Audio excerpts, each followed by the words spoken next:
Hello बच्चों, तो आप सभी का हमारे इस YouTube चैनल मिशन 2 पे आप लोगों का बहुत बहुत स्वागत है। तो बच्चों, आज हम क्लास 9th का हिंदी का model paper weekly test model paper set 3 को करने जा रहे हैं।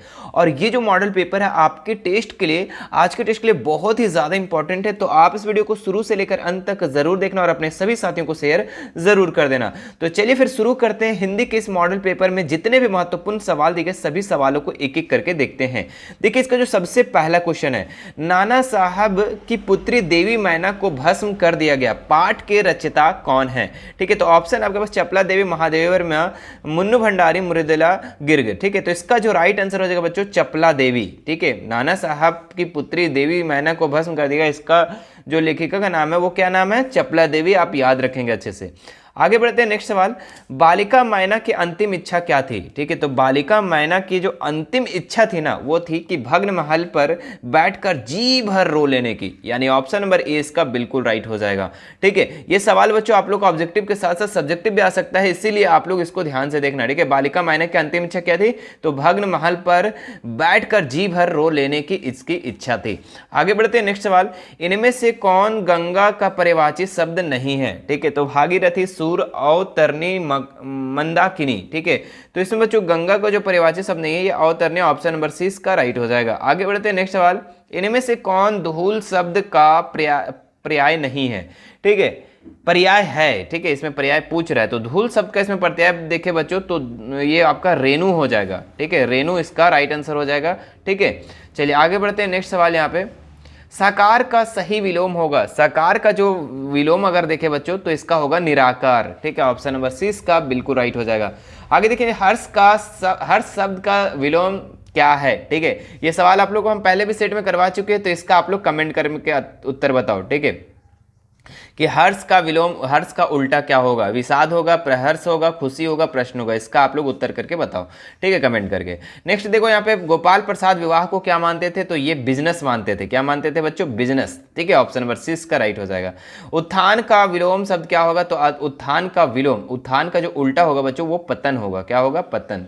ठीक है, चलिए आगे देखिए। नेक्स्ट सवाल यहाँ पे, रीढ़ की हड्डी पाठ में विवाह योग्य कन्या का नाम क्या था? तो रीढ़ की हड्डी में विवाह योग्य जो कन्या थी उसका नाम था उमा। क्या नाम था बच्चों? उमा। ठीक है, और इसी पे पूरा चैप्टर है। ठीक है, आगे देखो, आकृति में शब्द में श्रुति सम भिन्नार्थक शब्द क्या है? ठीक है, तो आकृति का अगर हम लोग देखें बच्चों तो इसका मतलब होता है बनावट। ठीक है, ऑप्शन नंबर ए इसका राइट हो जाएगा। आगे देखिए, तरुणी, ठीक है, और एक तरनी शब्द कौन युग्म का सही अर्थ क्या है? ठीक है, तो एक तरनी का मतलब सूर्य और एक का नाव, ऑप्शन नंबर डी इसका राइट हो जाएगा बच्चों। ठीक है, आगे देखिए। नेक्स्ट सवाल यहाँ पे, आपके लाडले बेटे की रीढ़ की हड्डी है भी या नहीं है, यह कथन किनका है? तो इसका ये जो बोली थी कौन बोली थी? तो उमा बोली थी। ठीक है, ऑप्शन नंबर बी इसका राइट हो जाएगा।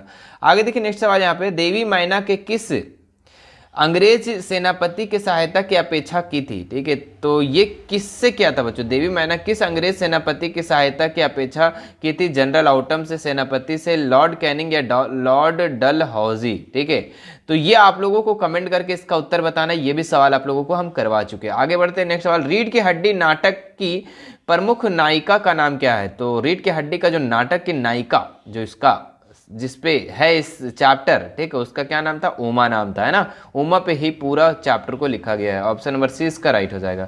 आगे देखिए। नेक्स्ट सवाल यहाँ पे, रीढ़ की हड्डी नाटक में नौकर का नाम क्या था? तो नौकर का नाम था रतन टाटा नहीं जी, रतन। ठीक है, टाटा तो बहुत बड़े आदमी है, उसको नौकर बोलोगे बहुत मारेंगे। आगे देखो। नेक्स्ट क्वेश्चन यहाँ पे 11 नंबर, देवी मैना की अंतिम इच्छा क्या थी? ठीक है, देवी मैना की अंतिम इच्छा क्या थी? मैना की अंतिम इच्छा अपने महल के भागना शेषों पर बैठकर रोने की इच्छा थी। तो अपने महल के भागना शेषों पर बैठ के एकदम रोने की इच्छा कर रहा था इसका।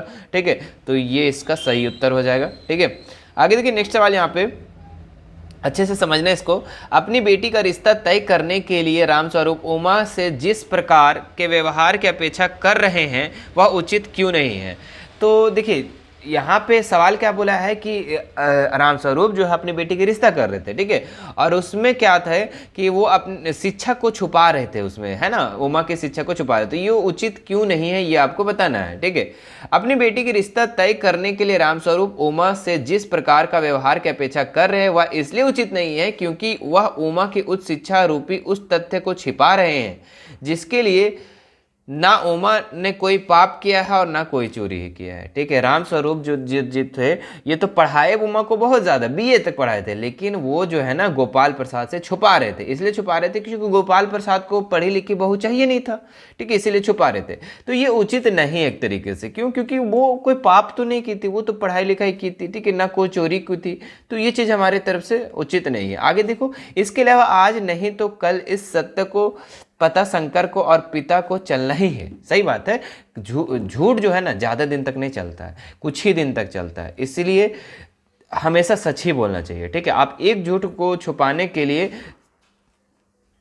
एक सच को छुपाने के लिए कितने ज़्यादा झूठ बोलना पड़ता है, इसलिए एक बार सच बोल दो ना, है ना। यहाँ पे देखिए राम स्वरूप जो है गोपाल प्रसाद से काफ़ी झूठ बोल रहे थे और उनके बेटे शंकर से काफ़ी झूठ बोल रहे थे कि हमारी बेटी नहीं पढ़ी लिखी है, ठीक है, जो कि उचित नहीं है, ठीक है। और देखो ये झूठ जो है ये कहीं ना कहीं कल जा करके शंकर और उसके पिता को पता चलना ही था, तो आज हम क्यों छिपाएंगे, है ना। तब आज छिपाने से बात जितनी बनने की संभावना है कल उससे अधिक बिगड़ने की। सही बात है, छिपा लेने के बाद अब बाद में अगर पता चलेगा तो बहुत तकलीफ होगा और वो ज़्यादा बिगड़ने का चांसेस रहेगा, इसलिए आज ही सच बोल दो जो बोलना है ना। इसके अलावा विवाह जैसे मांगलिक कार्य में झूठ का सहारा लेना तनिक भी उपयुक्त नहीं है क्योंकि झूठ की बुनियादी पर खड़ा महल अधिक समय तक नहीं टिकता है, ये आपको भी पता है ना। तो इसलिए भी आप लोग भी झूठ नहीं बोलना है, ठीक है, अपने घर में मम्मी पापा को भी झूठ नहीं बोलना है, ठीक है, आपको पढ़ाई करना है, ठीक है, और ईमानदारी पूर्वक से करना है, ठीक है। झूठ बोलोगे ज़्यादा दिन तक नहीं चलेगा, ठीक है। रीढ़ की हड्डी एक उद्देश्य पूर्ण, हाँ क्या था, रीढ़ की हड्डी में एकांकी का क्या महत्व है ना। तो रीढ़ की हड्डी में उद्देश्य पूर्ण एकांकी का उद्देश्य निम्नलिखित है, क्या क्या है। यह एकांकी स्त्री पुरुष की समानता का पक्षधर है, बिल्कुल ये जो चैप्टर है स्त्री और पुरुष की समानता को बताता है, ठीक है। आगे देखो, लड़कियों के विवाह में आने वाली समस्या को समाज में सामने लाना, बिल्कुल लड़कियों के विवाह में जितना भी देखो अभी पूरा अगर विश्व का बात करें, ठीक है, तो लड़की के विवाह में क्या क्या समस्या आती है वो इस चैप्टर में बताया गया है, सिंपल सी बात है, ठीक है। आगे देखो, बेटियां के विवाह के समय माता पिता की परेशानियां का उजागर करना, बिल्कुल बेटियां का जब विवाह करते हैं तो माता पिता कितना परेशान होते हैं वो भी इस चीज़ में बताया गया है, ये जो चैप्टर है इससे हम लोग को पता चलता है। आगे देखो, स्त्री शिक्षा के प्रति दोहरी मानसिकता रखने वाले बेनकाब करना, ठीक है, जो स्त्री शिक्षा जो है उसको जो मानसिकता खराब रखते हैं कि स्त्री को नहीं पढ़ना चाहिए, तो वो भी बेनकाब किया गया है, यहाँ पे बताया गया है, ठीक है, उसको भी यहाँ पे अच्छे से बताया गया। स्त्री को भी अपने विचार व्यक्त करने की आज़ादी देना, बिल्कुल। तो ये सारा पॉइंट जो है बच्चों रीढ़ की हड्डी एकांकी में इसका इंपॉर्टेंस है, उद्देश्य है, ठीक है, कि स्त्री जो है अपना बातों को रख सकती है, ऐसा नहीं कि स्त्री है तो चुप रहो, है ना, महिला है, बालिका है, बेटी है तो चुप रहना है, उसको भी बोलना है जो हक के लिए है, ठीक है। चलो आगे देखते हैं नेक्स्ट सवाल। यहाँ पे रीढ़ की हड्डी शीर्षक की सार्थकता स्पष्ट कीजिए, ठीक है। तो इस शीर्षक की समाज की सड़ी गली मानसिकता को व्यक्त किया गया है, ठीक है, उस पर प्रहार किया गया है क्योंकि रीढ़ शरीर का मुख्य हिस्सा होता है, बिल्कुल वही उसको सीधा रखने में मदद करता है, उसमें लचीलापन होता है जो शरीर को मुड़ने और बैठने झुकने कूदने में मदद करता है। इस लचीलेपन के कारण शरीर का हर कार्य करने में सक्षम होता है, ठीक है। तो ये आप इससे अच्छे से याद कर लेना, ठीक है। और भी सवाल जो है बच्चों आपके सब्जेक्टिव क्वेश्चन जो आपका सेट 1 में करवा दिया गया, तो यदि आप सेट 1 नहीं देखे हैं तो इस वीडियो को देख लिए हैं, याद कर लिए हैं, सेट 1 को जरूर से जरूर देख लेना, ठीक है। सेट 1 और सेट 2 में हम कुछ क्वेश्चन जो है कि सब्जेक्टिव ऑब्जेक्टिव भी करवाए हैं, ठीक है। अब बताइए आप लोग को वीडियो कैसा लगा। वीडियो अच्छा लगा तो हमारे इस वीडियो को फटाक से लाइक करेंगे, ठीक है। आपको अगर आपको हमारे मॉडल पेपर से हेल्प होता है बच्चों, ठीक है, तो एक प्यारा सा कमेंट जरूर करना और थोड़ा सा एक छोटा सा रिक्वेस्ट है, शेयर ज़्यादा से ज़्यादा करो, ठीक है। देखो आप भला करोगे तो आपका भी भला होगा, ठीक है, तो आप थोड़ा सा ज़्यादा से ज़्यादा शेयर करो, हमारा भी भला हो जाएगा, ठीक है, और बच्चों का भी भला हो जाएगा, तो थोड़ा शेयर करने में मदद करें हमारी, ठीक है। अगर आप हमसे बातें करना चाहते हैं, हमारा इंस्टाग्राम का लिंक जो है डिस्क्रिप्शन में दिया हुआ है, Telegram, WhatsApp group, WhatsApp channel, चारों सोशल मीडिया का लिंक मैं डिस्क्रिप्शन में डाल दिया, वहाँ से आप हमसे ऐड हो सकते हैं और बेझिझक कोई भी सवाल कर सकते हैं। चलिए फिर मिलते हैं नेक्स्ट वीडियो में, थैंक यू सो मच।